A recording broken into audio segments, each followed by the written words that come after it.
సింగరేణి కావచ్చు, ఆర్టీసీ కావచ్చు, విద్యాశాఖ కావచ్చు, పోలీస్ శాఖ కావచ్చు, రెవెన్యూ శాఖ కావచ్చు, ఇతర ప్రభుత్వంలో ఉండే కీలకమైన ప్రతి శాఖలో ఉన్న ఖాళీలను భర్తీ చేస్తూ నిరుద్యోగ సమస్యను పరిష్కరించి గతంలో పేరుకుపోయిన చెత్తనంతా కూడా ప్రక్షాళన చేసుకుంటూ పరిపాలన అందించే ప్రయత్నం చేస్తున్నాము.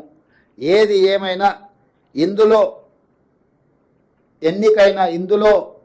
ఈ ఎగ్జామ్స్లో పాస్ అయిన వాళ్ళకి మనస్ఫూర్తిగా నేను అభినందనలు తెలియజేస్తున్నా. భవిష్యత్ తరాల యొక్క బాధ్యత మీ మీద ఉన్నది. టీచర్ ఉద్యోగం అనేది ఉద్యోగం కాదు, ఇది భావోద్వేగము.